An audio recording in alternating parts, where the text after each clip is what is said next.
I never would have thought that a day so full of lightning and humidity would deliver the truth with a white bow on my doorstep. It was Thursday, just 4 days after my son's wedding, and the storm seemed like a bad omen. I had felt it coming. Grey clouds churned above the rose bushes I had so lovingly tended. And there was something in the air, a metallic taste that warned, prepare yourself. I touched my locket, as I always did when I needed strength, and went to the door. There she was. Beryl, radiant. Yes, but not like a happy bride. She didn't have that smile I knew so well, the smile of someone who believes they have victory in the bag. Beside her stood a gentleman in a grey suit holding a briefcase, and behind them my son, his gaze fixed on the ground. We've come to sign for the sale, Beryl said, without so much as a greeting. This way we can get it done before the weekend. I didn't move. Not an eyebrow twitched. I just stepped aside to let them in. The notary, very formal, laid the papers on the dining room table, right on the tablecloth my mother had embroidered. What an irony. I sat across from them, slowly turning my widow's wedding ring on my finger. Habit doesn't die easily, and neither does love, but patience does. Beryl chattered on, giving instructions as if the roof over my head already belonged to her. And my son, my boy with the gentle eyes, remained silent, as if his tongue weighed a ton. They really thought they would catch me unprepared, that this house, my sanctuary, my legacy, would be signed away like a cocktail napkin. I took the first sheet. I read every line in silence as the grandfather clock ticked off the seconds with a judicial cadence. At the end, I looked up and smiled. Not a kind smile, but a tight, dry smile that Beryl didn't know how to read. Coffee or tea? I asked in a soft voice. They looked at each other, confused. It's just a matter of formalizing what we already agreed upon with your son, Beryl said, as if that would end the conversation. Oh, of course, I replied, pouring myself some chamomile tea. What a relief that you're so sure. The cup barely trembled as it met the saucer, an almost imperceptible gesture, but it was enough. Because in that moment, in that room wallpapered with memories and promises, they understood that they were not in charge, and that this signature was not the gift they expected, but the trap they never saw coming. For I was not the one being surprised, they were the ones who had just stepped onto my terrain, fancying themselves conquerors of a retired queen. But I wasn't retired. I was ready. Every betrayal has a sweet beginning, like those wines that burn on the way down. That week had been bright. The garden smelled of fresh magnolias, and I felt light, excited. My son, my only son, was getting married. Beryl seemed kind to me, attentive, with that mix of sweetness and ambition that a mother-in-law chooses to ignore for the sake of harmony. I gave her my pearl bracelet, the one I wore the day we buried her father. For me, it was more than a piece of jewelry. It was memory. It was commitment. Beryl accepted it without hesitation. The ceremony was held in the county botanical gardens. Everyone said it looked like a postcard. And yes, there was something cinematic about watching them walk to the altar, her in her form-fitting dress with a showroom smile. I looked at her and thought, I hope I'm wrong. During the toast, my son raised his glass and thanked the women who had shaped him. I was among them, of course, but without being named. I felt a slight sting. It wasn't the first time I had been quietly erased. My house, the old Victorian with its mosaic entryway and original crown molding, had been the stage for all his parties, his studies, his defeats, and his triumphs. He took his first steps there. He cried over his first heartbreak there. And now, he was sharing it with Beryl, who walked through the living room as if it were already hers. They had been married less than 3 days and were already talking about new stages. On Sunday afternoon, they organized a small get-together with the in-laws. Beryl took care of everything, which I thought was generous. She placed white flowers in the dining room, put on soft music, even baked a lemon pound cake. She wanted to please. Your house has potential, her mother said, raising an eyebrow. With a few minor renovations, of course. It would get more light if we opened up this wall, her father added, pointing to my mother's library as if it were just any old partition. I just smiled. It wasn't the first time someone had come to tell me how to improve something they didn't understand. I served coffee in the porcelain set I inherited from my grandmother and just nodded, because I had learned something after being widowed so young. You don't defend your home with shouts, you defend it in silence, with watchful eyes and a long memory. That day, I asked no questions, demanded nothing, I just observed. Beryl laughed. My son seemed uncomfortable. And I began to connect the dots, because behind every "how lovely," there was an appraising glance, and behind every compliment, there was an agenda. They thought they had me in the palm of their hand, but they didn't know that this hand already knew how to clench into a fist. The game had just begun. The most dangerous lies are the ones spoken in a sweet voice. It all started as a stupid coincidence. I was at the grocery store on Thursday morning, comparing brands of jam as I did every week, when I heard a familiar voice in the bakery line. Aunt Etta, how lovely. It was Frankie, Beryl's cousin. She had always been pleasant, a bit clumsy at keeping secrets, but good-hearted. She greeted me with a hug and peered curiously into my shopping cart. "So you're finally selling the house. Congratulations." The words hit me harder than any slap. I stood frozen, the jar of jam still in my hand. "Oh, sorry, didn't you know?" Beryl said the paperwork had already started. That it was just a matter of days. Then she lowered her voice as if sharing a happy secret. "She says she found a great realtor who's handling everything, so you won't be bothered." I don't remember how I got out of the grocery store or whether I bought the jam.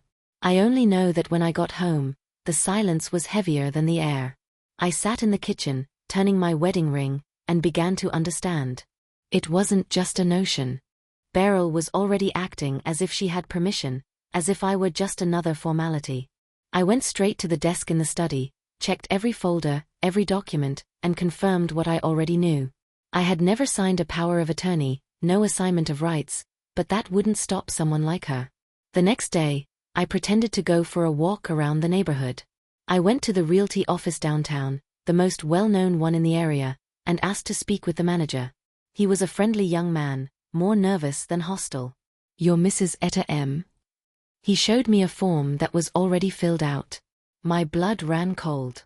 There was my address, the floor plan of my house, and worst of all, a forged notarized power of attorney where someone, with my name misspelled I might add, ceded administrative rights of the property to Beryl. "Who brought this in?" I asked, my voice calm. "A young woman, your daughter-in-law, I believe. She said she had your approval and you didn't verify it." The young man turned red, stammering something about trust, references, that it was common practice. "Listen," I said, pulling out my ID and placing it on the table. "This document is a forgery, and if you make a single move with it, I will sue you for everything you're worth. Is that clear?" I left that office with the same firm stride I used when I spoke with the principals at my son's school. Because there are things a mother never forgets. Neither how to fight nor when to be silent. That night, I drank my chamomile tea with a calm that wasn't peace. It was strategy. Because if Beryl wanted to play Lady of the Manor, I was going to show her what happens when you wake the real mistress of the house. And I wouldn't shout. I would just move the right pieces. There is a power in knowing things that others believe you ignore. After the shock at the realty firm, I did what any cautious woman with scars would do. I called my lawyer. It wasn't a big firm, no skyscrapers or assistants in designer suits. It was an older man with trembling hands and a slow voice who had been a friend of my husband's and still treated me with respect, like someone with a first and last name, not an obstacle titled Mom. I brought him a box with all the important documents, deeds, receipts, policies. He checked everything carefully, a magnifying glass in one hand and his coffee cup in the other. "Everything is in your name, Etta. No one has legal power over your property, and this supposed document you were shown is invalid." I nodded without saying anything, not out of surprise but relief, because deep down, I already knew. "And if they try again?" I asked, more for protocol than out of fear. "They won't be able to. Not unless you sign, and you do it in front of an official notary. They have no access to anything." I left his office and went straight to the bank. There, I opened a safe deposit box and began transferring the important things: my will, certified copies of the property deeds, my mother's bonds, the spare key to the safe. None of it would be in the house again, not when my house was now a minefield disguised as a home. That night, I made myself a double infusion, lavender and chamomile, and sat in my rocking chair with the blanket my mother had knitted on my legs. Ever treat helt a memory, ever stitch a secret. I thought of Beryl, moving through the house with that feigned confidence, of her forced laughter, of her compliments that sounded like appraisals. And I thought of my son, how he remained silent, how he no longer looked me directly in the eye. Was it cowardice or shame? I stopped asking myself that, because there was something bigger to resolve, to protect what I had built with blood, tears, and years. This house wasn't just bricks and paint. It was every night shift I worked when he was a child, every bill paid alone, every Christmas without a father. And they thought they could turn it into a check. I kept an extra copy of the will in the library, inside my mother's cookbook. Who would check a recipe for plum cake? From the outside, everything seemed the same. I made breakfast as usual, watered the plants, fed the neighbor's cat when it escaped into the yard, but I was no longer the same. I had activated something inside me stronger than fear, determination. They thought they could move me like an old chair, but they forgot that this chair has legs of oak. That night, after locking the bank's safe, I walked back through the downtown streets with my hands in my pockets and the wind on my face. I had that strange mix of sadness and clarity, like when you know someone no longer loves you but you serve them coffee anyway. I entered the house silently, as if my very presence were now a disturbance. Beryl was watching a series. My son was reading in the study. I greeted them with a slight gesture, and neither looked up. I prepared my chamomile tea in silence, but with a firm hand. I like to use the blue cup, the one with a crack I repaired myself years ago. Like me, broken but still serving. And I sat down to think. I remembered the years of struggle, getting up at 5 a.m. to sew, to make lunches, to cover nursing shifts when he was sick. I remembered cooking with my mother, in this very kitchen, when I hadn't even dreamed of being a mother. I remembered my husband and his early death, how I learned to live with the emptiness in the bed and the world against me. I also remembered the day my sister-in-law tried to claim part of my mother's inheritance, also with forged papers and the excuse of affection. Back then, I was silent too, until I couldn't be anymore. Beryl was a repeat performance with a different perfume. The same smile, the same words wrapped in velvet, the same ambition lacquered with politeness. My son was a different story. His silence hurt more than any trap. Because I raised him to be just, not to fear the truth, not to be swept away. And now he was silent while his wife schemed to sell my house like a bargain plot. That night, after my tea, I sat in my room and wrote. Not a complaint, not an ultimatum, but a reflection for myself, so I wouldn't forget. Because sometimes the most dangerous thing that can happen to you is getting used to disrespect. I didn't confront them yet. What for? To hear excuses, for them to tell me I had misunderstood. I chose silence, but a silence that prepares the ground, not one that gives up. Like when you sharpen the knives before you cook, like when you arrange the flowers before the funeral. They still thought I was fragile, that they could manipulate me, that the love I felt for them would cloud my judgment. But what they didn't know was that I had stopped asking for love. Now, I wanted justice. And even though they still slept under my roof, we no longer shared the true home. Because a mother can forgive many things, but forgetting who you are and allowing yourself to be erased is not one of them. And I had already started to remember. The next morning, after having breakfast alone, as was becoming more frequent, I took my wool coat and left without a word. I went straight to Delbert's house, my late brother's best friend, a retired judge with steady hands and eyes sharper than a hawk's. He always said I was the only one with a cool head in the family. He received me with a long hug that smelled of mint and old paper. He offered me tea, but I asked for coffee. Today I needed strength, not calm. I told him everything. Every sentence from Beryl, every silence from my son, every detail of the forged power of attorney. Delbert listened without interrupting, playing with his class ring as if he were already considering the next move on the board. Etta, you know what you have to do, he said finally. You've given too much. It's time to protect yourself. He helped me review the will. We changed beneficiaries, added clauses, even set up a prearranged trust designated for someone they would never imagine. My great-niece, Addie, a young woman who helps me with the gardening every summer, the only one who asks if I've had lunch. the only one who looks me in the eye. I also prepared a new power of attorney, this time exclusively in my name. We signed, sealed, and filed. A sealed envelope remained in Delbert's safe, just in case something happened to me one day. Because respect is sealed with documents, not with hypocritical hugs. When I left his house, the cold air hit my face, but I felt lighter, as if each step were shedding the poison they had been injecting into me little by little. I passed by the old church, lit a candle, and touched the locket on my neck. I asked my mother for strength, not for mercy. Justice isn't cried for, it's built. When I got home, I found Beryl arranging vases and talking on the phone. Her voice sounded cheerful, too cheerful. My son watched her from the hallway with that empty look that was already familiar to me. I went upstairs and put my copy of the new will deep in my nightstand drawer, under a box of old cookies. Who would look there? I smiled, a small but genuine smile. I hadn't felt this kind of satisfaction in years. That evening, as I prepared my chamomile tea, I added 2 teaspoons of honey. I drank it, watching the moon from the window. The house was quiet, except for the low hum of the furnace. For the first time in a long time, I slept soundly, because it wasn't fragility that kept me awake, it was dignity, and now I was wide awake. That morning, my son appeared alone. He came in without a greeting, his steps nervous, avoiding my gaze.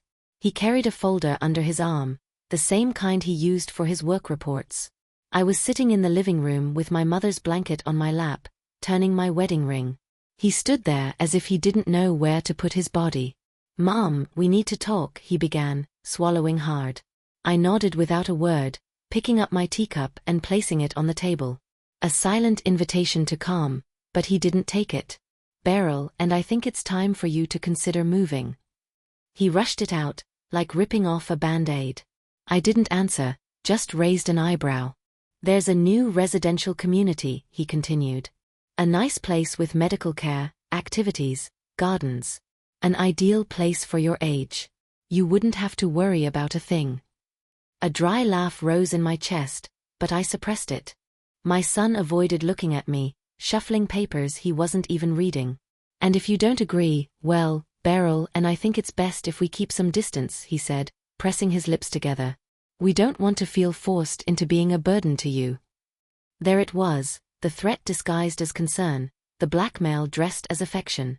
How many times had I seen that look in the world? On bosses, on in-laws, on neighbors with false smiles.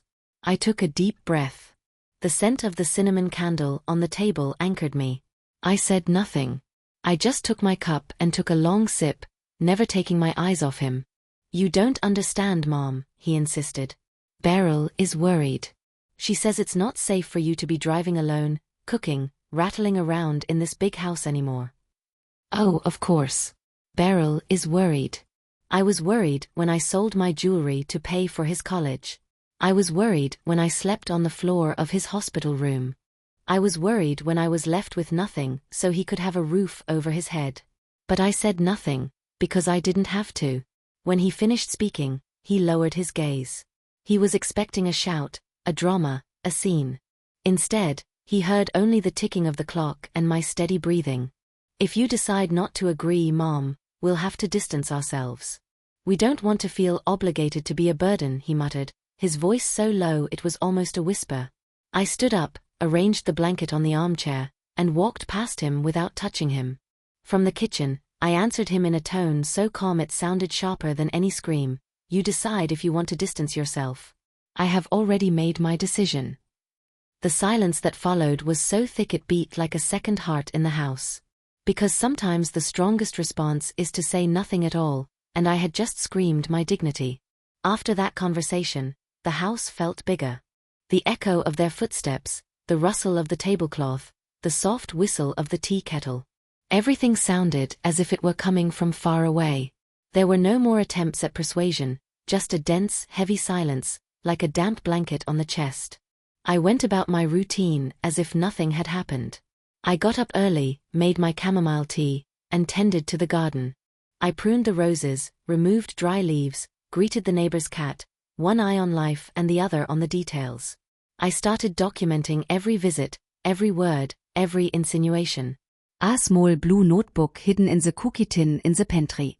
There, I wrote down exact phrases, dates, even the tone of voice. I had learned years ago that memory can fail, but paper doesn't lie. I also spoke with Essie, my longtime neighbor. Between cups of coffee and feigned laughter, I told her that my niece, Addie, would know what to do if anything ever happened to me.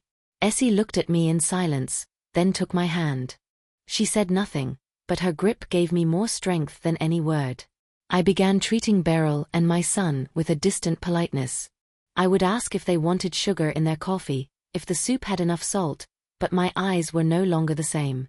They were searching, but not for affection anymore. I looked at them the way one looks at a painting in a museum, with distance and without attachment. They noticed the change.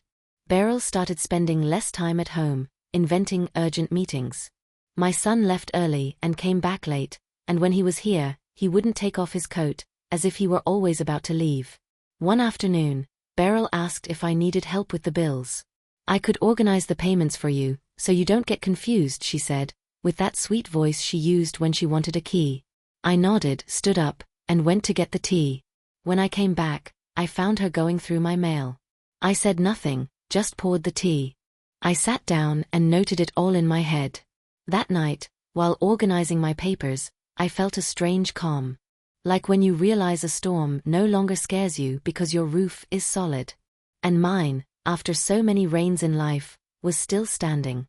I started knitting a small new blanket. Not for the cold, but to keep my hands busy. As the needles clicked softly against each other, I thought about everything that was to come. Because the worst thing about an enemy is when they think they still have your trust, but they don't. Now, every stitch in my blanket was another step toward my freedom, and every silence was a brick in my wall of dignity. A week later, I had a visit from Addie, my great-niece. She came with a bouquet of fresh lilies and a shy smile. Her tenderness had always touched me. She brought a homemade cake that smelled of childhood, of Sundays in the kitchen with my mother. While we had tea on the porch, I showed her the blanket I was knitting. Addie ran her hand over the soft wool as if caressing a secret. "Aunt Etta, is everything all right?" she asked suddenly, looking at me with those big eyes that couldn't lie. I smiled her. I explained carefully where I kept my important documents. In the bank, in the safe, and a copy in the library, inside an old cookbook. I saw her eyes fill with a mix of surprise and respect. "In case one day I can't speak," I said, holding her gaze. She nodded, her lips trembling. Before she left, she gave me a tight hug, with such genuine affection that my armor almost cracked. That afternoon, I sat on the porch for a long time, watching the leaves move in the wind. It seemed like a secret dance, a language only women who have learned to wait can understand. The next day, I joined the ladies' tea group in the village. I hadn't been since before the wedding. There, I found wrinkled and wise faces, hands full of old rings, and gazes that needed no words to read the soul. I told them my situation, without telling them everything. A few hints were enough, and they understood. Between laughter and sips of tea, they offered me names of lawyers, advice, and a useful rumor or two. Because when an older woman decides to move her pieces, there is no one who can stop her. One of them gave me the contact for an expert in trusts and asset protection. I wrote the number in my blue notebook, the same one where I kept every dangerous phrase. That night, I made the call. The voice on the other end was firm, no nonsense. We spoke for almost an hour. Every word was like a brick in an invisible wall. I returned home with a calm heart. I made my chamomile tea with double honey and sat in the rocking chair to watch the sun disappear behind the oak trees. That orange light filtering through the curtains reminded me that, amidst so much poison, there was still beauty. In the silence of the night, I understood that I no longer feared loneliness, that true loneliness was not being without people, but being without dignity. And as I knitted, I repeated the same phrase in my mind like a mantra: my house is not a prize. My life is not a spoil. It was my promise, and I always keep my promises. One random evening, I was placing my new blanket on the sofa when I heard a sound. It was my son, who had left his phone on the dining table. I was going to leave it, but the screen lit up with a voicemail notification. Sender, Beryl. The impulse was stronger than my upbringing. I held my ear close and pressed play. Oh honey, I swear I have to laugh every time I think about how easy this is going to be, taking the house from the old woman. Did you see how she still thinks she's loved? She doesn't even realize we've got it all planned. With a little push, we'll have her out in 2 months. Silence. I was sitting, but it felt as if the floor had been ripped out from under me. Beryl's laughter was a drill straight into my chest. The malice, so clear, so cynical. And my son, listening, letting it happen, a silent accomplice. I touched the locket on my neck. I squeezed it so hard I thought it would break. Inside, I keep a lock of my son's hair from when he was a baby. The same child who was now part of a farce to take my home. The tears wanted to come, but I didn't let them. Tears are for farewells, not for battles. I rewound the message and recorded it on my phone, because in this modern world, written proof is no longer enough. The voice is the sharpest sword. That night, I didn't sleep.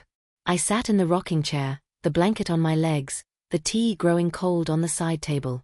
The house creaked in its silence, as if it were crying with me. I thought of my son, the little boy who would cry when he was afraid of thunder. I thought of the times he told me, "Mom, we'll always be together." And I realized that that child had been gone for a long time, that what remained was a man I no longer knew. I got up at dawn and went into the garden. I touched each rose bush. I talked to the flowers, as my mother had taught me. I promised them they would remain standing, even if I had to stay alone between these walls. Because if life has taught me anything, it's that you don't fight for things, but for what they represent. This house is my history. Every crack, every tile, every flower pot, everything bears my mark. As the sun rose, turning the damp grass to gold, I felt something new. It was no longer pain. It was a hard, clean strength, like white-hot iron. The sadness had transformed into resolve, and I knew, without a shadow of a doubt, that I was going to win. Because this time, it wasn't about them. It was about me. After hearing Beryl's toxic laughter, I went straight to my desk and dialed the number of the lawyer one of the ladies had recommended. It was a Saturday, but she answered on the second ring.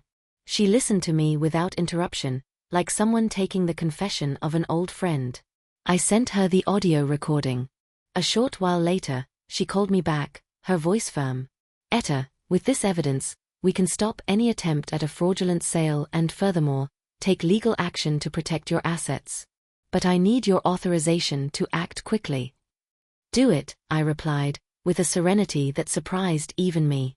While she prepared the complaints and notices, I began to move my pieces. I wrote an anonymous letter to the local newspaper, decrying the pressure and emotional manipulation faced by elderly homeowners. I mentioned no names, but I left enough clues for the curious to start digging. I also sent another letter, wearing gloves to leave no trace, to the neighborhood association. I described certain worrying attitudes from Beryl and the way she spoke about the value of others' property. I knew that in this area, rumors travel faster than light. In the afternoon, I went to the town library. I searched the old archives and requested certified copies of all my property deeds and my tax history. Everything was stored in a brown folder, which I then hid in the false bottom of an old drawer, a place where no one looks. I came home at sunset. The sky was painted an almost theatrical orange. I got out my teapot and put water on to boil while Beryl and my son whispered upstairs. I made my chamomile tea with honey and sat down to watch the flame of the candle I always kept lit on the table. For me, that flame symbolized my mother, my silent strength. That night, I slept like a log. For the first time in weeks, without scares or nightmares. I dreamed of my mother watering the plants and of my young son running down the hall with a paper airplane. The next day, I woke up early, opened the windows to let the cold air cleanse the room, and poured myself coffee into my favorite cup, the one with a small chip on the rim. It reminds me that even what is broken can still serve. When the lawyer called to confirm that the legal notice had already been sent to Beryl's real estate agent, I smiled with a serenity that you can't buy in any store. When I hung up, I looked out at the garden. The oak trees seemed to bow, as if greeting me. I touched my locket and whispered, "It is done." Because true revenge isn't about screaming or breaking plates. It's about moving so silently and firmly that when the enemy realizes, they have no way out.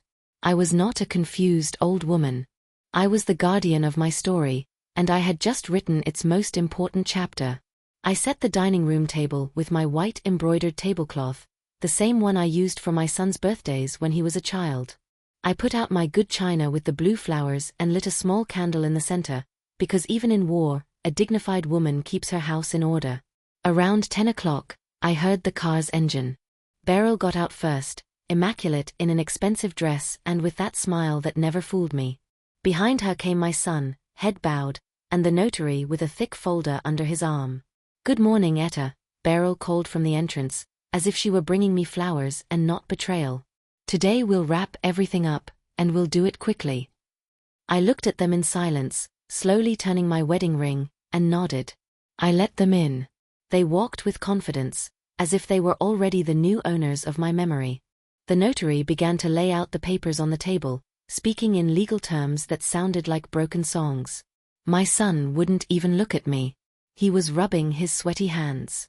Beryl walked around the dining room, inspecting every corner as if she were already deciding where to hang her favorite painting. "Shall I make you tea or coffee?" I asked in my gentlest voice. "Oh, that won't be necessary," Beryl said, not hiding her impatience. I went to the kitchen anyway, took a deep breath, and opened the drawer where I kept the locket. I touched it, asked my mother for strength, and returned. But I did not return alone. Behind me appeared the deputy sheriff, a stout man with a serious face and an impeccable uniform. He carried a sealed folder in his hand. Beryl took a step back. The notary's eyes widened as if he had seen a ghost. My son stood mute, his mouth slightly open. "Ma'am," the deputy said, looking at me respectfully. "I'm here to serve this restraining order for attempted fraud, coercion, and document forgery." Beryl choked on her own saliva. "This is ridiculous. You can't do this. We're family." I raised my hand. "Be silent," I said. "The theater is over." The deputy handed the order to the notary, who trembled so much he could barely hold it. My son looked at me for the first time in days, and in his eyes, I saw the child who fell off his bike and sought my hug. But it was too late. "From now on," I continued, my voice firm, "you are forbidden to approach this property. If you violate the order, you will go directly to court." The silence was so profound I could hear my own heart beating. I picked up my cup and took a long sip. It tasted of victory. Because there is no sweeter taste than reclaiming your place. That morning, Beryl and my son came to seal their triumph, but they ran into my dignity. And this time, I had no intention of backing down. I never thought betrayal could hurt so much and, at the same time, be so liberating to put an end to. Beryl was the first to break the silence. She lunged toward the table, her eyes wide, her mouth agape like a fish on land. "This is your fault. You're a selfish old woman. You promised to help us." I remained calm, turning the ring on my finger without losing her gaze. Her voice bounced off the walls, like the shriek of a trapped bird. The notary, pale as paper, hastily gathered his documents, desperate to disappear. My son, meanwhile, covered his face with his hands, stammering phrases he himself didn't understand. I stood up slowly, straightened the tablecloth, and took out an envelope I had kept in the china cabinet drawer. I opened it calmly and took out my revised will, freshly signed and sealed. "Would you like me to read you something?" I asked, my voice calm, almost sweet. My son looked up. His red eyes seemed to beg for an explanation. "A last chance." Beryl snorted, arms crossed, jaw clenched. I carefully unfolded the document.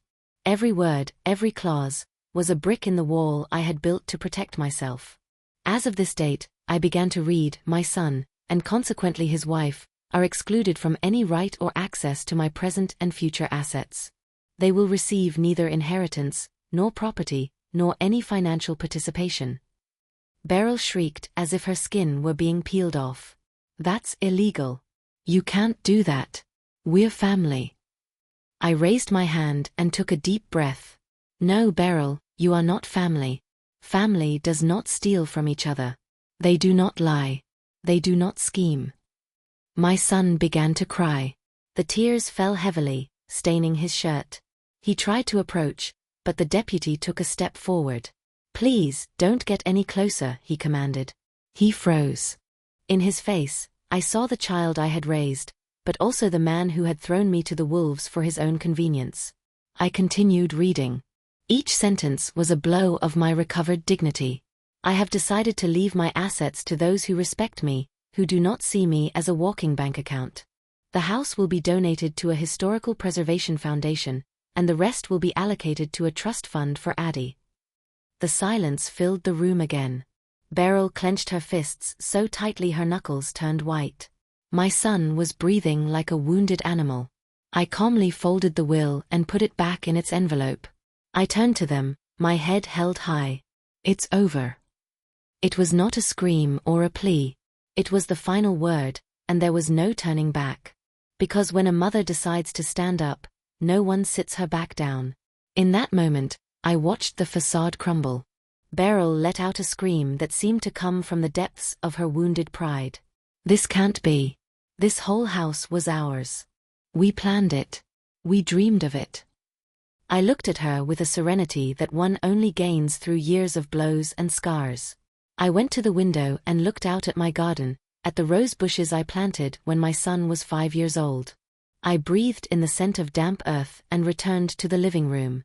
"Planned," I repeated slowly, like someone savoring a rare wine. "I planned too. I planned for this house to be a sanctuary for my family, for every wall to tell stories of love, not of vultures." I took another document from the folder. This was not a will, but a deed of transfer. I held it up slowly so they could see it clearly. "Yesterday, I signed the transfer of this property to a historical foundation," I announced. "This house will be preserved as a piece of local heritage. No one can sell it, mortgage it, or tear it down." Beryl opened her mouth, but no sound came out. My son took a step back, as pale as a freshly painted wall. I could see the tremor in his hands, the weight of the realization that the house of cards had just collapsed. "And the money, the stocks, the bonds?" he finally stammered, in a voice I barely recognized. I turned slowly. My fingers brushed the locket at my neck. I opened it and looked at the lock of hair. That memory of when he still called me Mom, without condition. "Everything is in the trust," I replied. "A portion goes to Addie, so she can study and build her life without depending on anyone. And the rest will be donated to organizations that protect elderly women from financial and emotional abuse." My son dropped the papers he was holding. "Ah hollow," said Sound, "like a farewell." "Mom, he murmured, but his voice was lost in the walls. "No, don't say anything," he interrupted gently. "Sometimes the most compassionate thing a mother can do is let go." The deputy nodded, as if he understood the weight of every word. Beryl collapsed into a chair. Her makeup was running with her tears. She looked like a poorly painted picture. I remained standing. I did not cry, I did not tremble, because true power is not in shouting, but in the calm, in the firmness of one who has decided never to be a victim again. I looked at the house, every corner, every crack, it was all my life. And now, it would be a memory, not money. "This house is no longer mine," I said finally, my voice clear. "Now it belongs to history." "Just like my dignity." The grandfather clock struck 12. "A clean, final sound, like a verdict." Because there are defeats that become silent triumphs. And on that day, I sealed mine. The silence that remained was so heavy I could feel it on my skin like a wet blanket. My son buried his face in his hands. His shoulders shook. I heard him sob. That ugly, ragged sobbing that you can't control. I saw him fall to his knees before me. For a second, I wanted to remember the child who fell in the park and ran into my arms, but that child was no longer there. "Mom, please forgive me." "I didn't want to," he stammered, his voice broken. Beryl looked at him with wide, furious eyes. Then, in a fit of rage, she stood up abruptly and threw her chair to the floor. Her face was a mask of fury and panic. "This is ridiculous. You've ruined us. "You have ruined your own son's life. You're a cruel old woman." Her screams bounced off the walls, but I felt as if a thick pane of glass separated me from it all. Unreachable, unshakable. I bent down and calmly picked up the chair. I put it back in its place and smoothed the tablecloth. Every gesture was an act of recovery, of self-love. I turned to Beryl and my son. My eyes firm, my back straight. I haven't ruined anything for you, I said slowly, my voice deep. You did it all by yourselves. I just took back what was mine. My life. Beryl looked at me as if she wanted to attack me, but the deputy took a step forward. She backed away enraged, and snatched her purse. Without looking at me, she turned and stormed out the door, slamming it with such force that the grandfather clock trembled. My son was still on the floor. He looked at me, tears streaming down his face, despair etched into every new line on it. "Mom, please don't leave me alone," he murmured. I walked toward him. I felt my knees protest as I bent down. I placed a hand on his head for just a second. It was a brief gesture, a silent goodbye. Then, I slowly straightened up. Dignity is heavy, but it bears you up. Now you have to learn to be alone. Just like I learned to live without your father. Just like I learned to raise you without help, without luxury, with only work and love. If I learned, you will learn too. He covered his face and sobbed even harder. I turned and walked to the kitchen. The deputy followed me with his gaze, but he didn't move. He knew my battle was already over. I took a deep breath. I opened the window and let the fresh air in. Spring was coming. It smelled of damp earth and a clean future. I closed my eyes and, for the first time in a long time, felt peace. A hard, fought-for peace. A peace no one had given me. Because in life, you don't always choose the betrayal, but you can always choose how you get back up.